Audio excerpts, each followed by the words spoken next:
Welcome to the deep dive. Today, we're doing something a bit different. Instead of wading through lots of articles, we're zoning in on just one source you sent over. Yeah, it's pretty interesting. It's a transcript, basically someone just talking, sharing their thoughts, their experiences on all sorts of everyday things. Right, so it's like getting a peek into one person's worldview. And our mission today. It's really to explore that perspective, see what pops out when someone talks about, who they admire, what they wear, food, skills, the things we all deal with. Finding the interesting bits, the connections, just based on what they shared in this one transcript. Exactly. Seeing the world through their unique lens. Okay, sounds good. Let's unpack this personal take on life. Maybe we can start with people in the public eye. Celebrities, the ones people look up to or sometimes react against. Yeah, the transcript jumps right in there. It mentions who stood out for this person. Their favorite seemed pretty clear. Oh, yeah, an actor, Shah Rukh Khan. From the Hindi film industry, right? That's the one. And what's interesting is how personal it feels. They said he's been making movies since I was 3 years old. Wow, that's a long time. Explains the connection. Totally. They even said they felt slightly obsessed with him. It really anchors it in, like a lifetime of watching him. And that leads to this really interesting bit about fame itself. Yeah. Like, would they want to be famous? Yeah, and the answer wasn't simple. It wasn't just yes or no. It would depend, I think, is the phrase. Exactly. The big thing was privacy, anonymity. They didn't like the idea of being so famous they couldn't do normal, everyday things. Makes sense. But there was a but, wasn't there? Yes. The flip side was wanting to be really good at something, so good that they built a reputation. So it's not fame for fame's sake. It's recognition for skill, for excellence. Yeah. But like balanced with a normal life. Precisely. It makes you think about what success really means, doesn't it? The different facets. It really does. Yeah. Did the transcript mention anyone they didn't like? It did, yeah. The other side of the coin. Okay, and the name that came up was Donald Trump. So here, just to be super clear for everyone listening, we're just reporting what the source material says. No judgment, no taking sides. Absolutely crucial. We're just relaying the information from the transcript. It says the speaker finds him not likable in any way. Okay. And that they felt he was a bad representation for Americans and called him the worst president. Got it. So that's the view expressed in the source, and we're just presenting it as it was written there. Exactly. All right, let's shift gears. Moving from public figures to something very personal, how we present ourselves. Fashion, colors. Yeah, that's always interesting. Often says a lot about identity.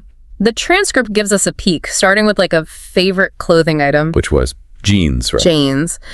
Specifically, they said they were a light wash or mid to light wash denim jeans kind of girl. Okay, specific type. And why jeans? Well, the reasoning given was super practical. It's all about versatility. You can wear them in the day, wear at night. Dress them up, dress them down. Right, make them chic or keep them casual. And the main thing, they're just easy. You don't have to think about it. I get that. That mix of being adaptable and just plain easy seems key. The transcript also mentioned traditional clothes, didn't it? Yeah. From India. It did, yeah. The sari. Ah, okay.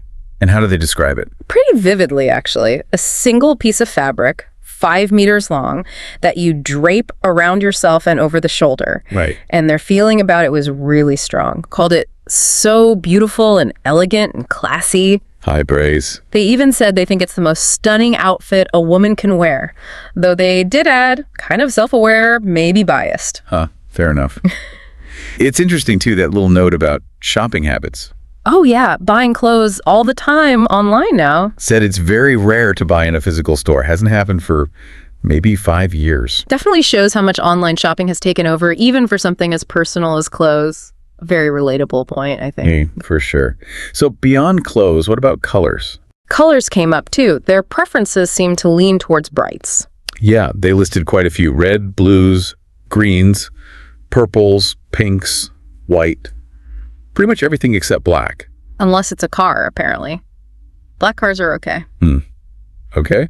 And they sort of wondered if that preference was linked to culture. Yeah, they floated the idea, maybe because I'm Indian. It's fascinating, that potential link between personal taste and cultural background. Definitely. Yeah. What about, like, the most popular color in their country? Did the transcript say? It said it's tough to name just one. It depends. On the season or the events? Exactly. They gave examples.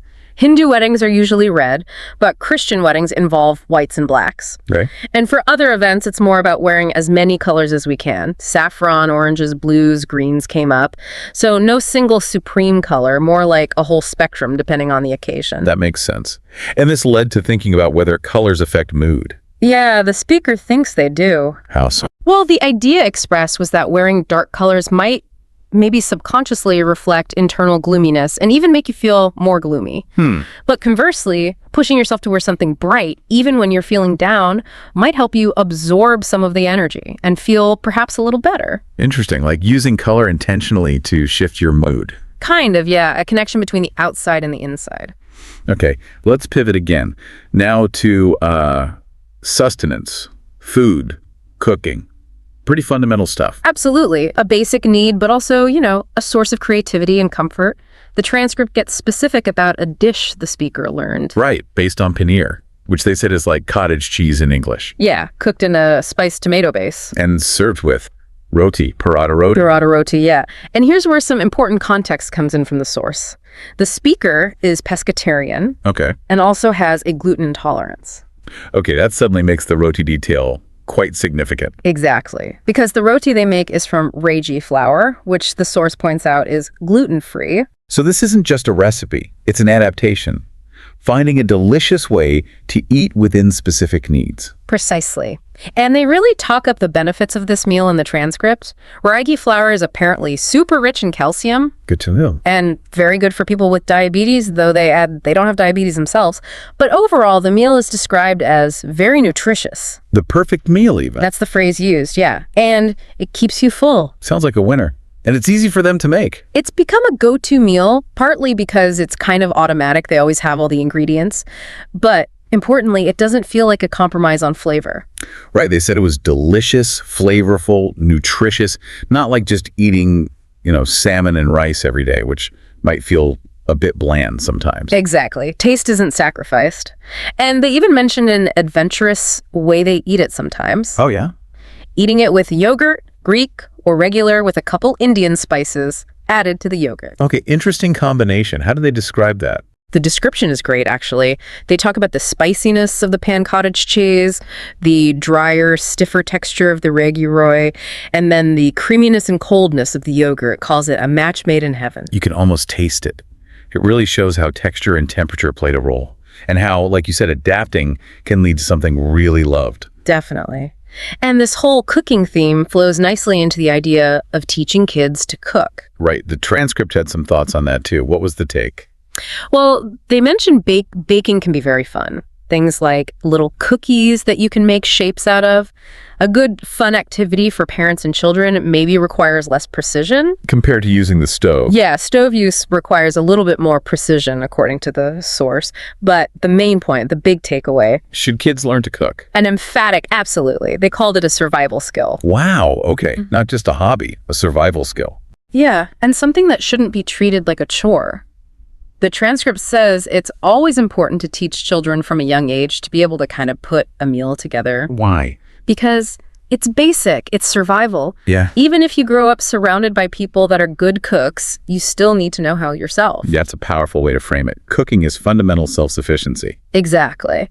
And taking cooking beyond the home kitchen, the transcript also touches on the idea of being a professional chef. Okay, from the perspective of someone not working as one, but thinking about it. Right. Based on their understanding. They mentioned skills needed, like needing a lot of trial and error. Which means you need patience. Very patient, yeah. And tied to that, an inherent passion for the food. You have to really care about it. Makes sense. Anything else? Understanding origins seemed important too. Knowing the background of the spices, where it comes from, the meat, where it comes from, that deeper knowledge. And the environment matters too, right? Hugely. They mentioned a good environment helps you hone your craft. Things like access to good teachers, access to good books, access to good produce. It's not just about individual talent. Right, the whole ecosystem around the chef. Yeah. So, based on all that, did they think being a professional chef would be enjoyable? Well, again, it depends. The transcript says it's completely dependent on the environment. How so? They imagined it could be a very stressful job in, say, a Michelin star restaurant, high pressure. Okay. But then it could be completely different if you were running a food truck, selling tacos to happy children and happy families. Much more relaxed, maybe? So it's not one single experience. Not at all. The enjoyment level really depends on where you worked, the kind of restaurant, how many people, the kind of food, the preparation involved, all those factors. It's a really nuanced view, recognizing the huge variety within that one profession. Exactly. Context is everything. Well, that brings us towards the end of this exploration of this really unique single source you brought in. Yeah, it's been quite a journey, hasn't it? Just through one person's candid thoughts. We went from, their views on celebrities and fame. Right. Shah Rukh Khan, the nuanced take on wanting recognition but not intrusion. To the practicality behind their fashion choices, like those versatile jeans, the beauty they see in authority, the connection between color and mood. And the food. Adapting recipes for dietary needs, finding that match made in heaven combination, and that really strong idea of cooking as a core survival skill. And finally, thinking about what it takes to be a chef and how varied that job can actually be depending on the setting. So listening to all this one specific viewpoint on these everyday things, what stands out to you, how do these personal tastes and experiences, just from this one transcript, maybe hint at bigger ideas about, identity, culture, just adapting to life? And maybe a final thought to leave you with. Thinking about cooking as survival, creativity born from necessity, like the gluten-free roti, and how the environment shapes a job like being a chef. How do these things connect? How do the practical skills we learn, the daily choices we make about food or clothes, how do they all weave together with our well-being, our cultural connections, and just our ability to navigate all the different situations life throws at us?